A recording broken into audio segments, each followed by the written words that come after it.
Ajing puli ni kitab u Jeremiah kalenong gaba arpau kadekot kabashipau hadu bakat lai.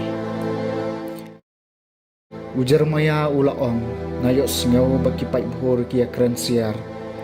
Kajing trim kadon habaro saudong mudu yu yangin mudu yu kia ong baro kilok the mensiam junga kiap ya kajing jot junga. Lese unsa sya syukur tengin sala banjob yu Banyin penhir keput yu Henry utrai udon hakaliang junga kumbuklawat baitriem. Namar kata kinong le ben junga kin sa jentut kinom job yanga. Kin sa sya le ran shikat day namar ba kinom la banjob. Ya kajing le ran basi junom jungki enom kelet lanu Kutrai kipaj ubatun jo ikibahog ubayo i ya kadon hut bat kajing perkhan ai bangin yo i ya ka kaput jong me halor jongki na ba hami ngala benchet ya ka kam jonga trua ya utrai to ya ro ya utrai na ba upelaj ya ki belasya ban ben na ka kti kiri udakai kaktien jong utrai kasam ba Henry bukandai Haka jingisen ay bakraw jong me to jubab yanga atray. Day nakabanta jong me banglasya ikijing karanban. Dak baka jing le raan kalatap yaka kamat jonga. Halaki kur ngala kalalong ubalasya tajkur. Umander hakikun ka kami jonga. Kajing sirhem yaka ying jong me kabamdo yanga. Bat kijing karan ben persya yame kiwan hap halor jonga. Kajing isnay bakraw jong me to jubab yanga atray. Henry nga duway hami ablay nakabanta kaya kajing ay jong me hakajing isnay bakraw jong me to jubab yanga ablay. Da kajing panem jong me kabam jubab. Atray to jubab na mar kajing isnay jong me kalong kabasbon. Hakajing ay bakraw jong me to phay siya nga. Hakajing isnay bakraw jong me to jubab yanga atray.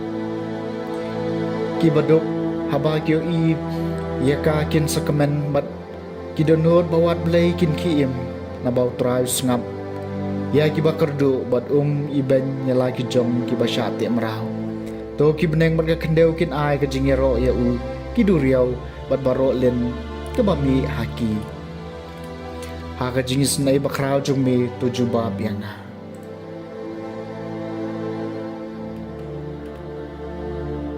Kajing puli nakasitiu Paulus bakut siya ki Kristan harum. Kalenong kabasan gadukhat kabakat arhadu bakat san. Ku para kumbaka pam kalarong hakapartay da way briw bat kajing yapat da kapam. Ti kumta ro kajing yap kalawan hab haki briw barok par namar baro ki briw kilalepam. Dasisya kapop kala don hakapartay haswa ban aya kaan. Henry siyam lanyo ya kapop aba don kaan.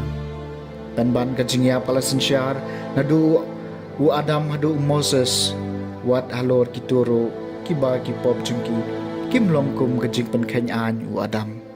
Ubalalong kadur jongta uban sawan. Henry kajing aisbun kamlongkum kajing le palat. Namar ladabun kilayap da kajing le palat jong uway briyo. Katno laylay kajing ay blay bat kajing aisbun ha kajing ay jong ta uway briyo. U Jisu Kris kalashlay kerhay nakabenta kibabun. Kaktien jong utray. Kajing puli na gospel bakut katkom u Matthews kalenong kabashipaw kadukot kabaar pun riw hadu balay pulay. Hakatakapor uji sulong haki apostol jong wat syepti ngi kibriw namar omdon i kablaset ya kabaen penpaw lani kabalaburi ya kabaen say madan ya kabanglay tu ya pi hakabadum tokren hakabasyay bat ya kabapiyo sngaw da kabasyu pasyaw to penbena na tunum yeng bat wat syepti ngi kito kiba penyap ya kamet Henry kibom la ban penyap ya kamen siem. Penban to kham syepti nyau tau bala ban penjot bat met bat men sim hadu jong. Hato umday si pisa, ya artali kisim yeng, Henry wat kaway naki kanam hap akandaw klem kamon kupa jong pi. Wat ikis nyo kli jong pi barol anyo, kumta wat shep ding, pikam kor mapi ban ya bun ba kisim yeng. Kumta kat uba playa nga kamat kibriw, ngaru ngan playa u akamat kupa jong nga uba habeneng. Henry utapat uba len ya nga kamat kibriw, ngaru ngan len ya u hakamat kupa jong nga uba habeneng. Ke gospel jong utray.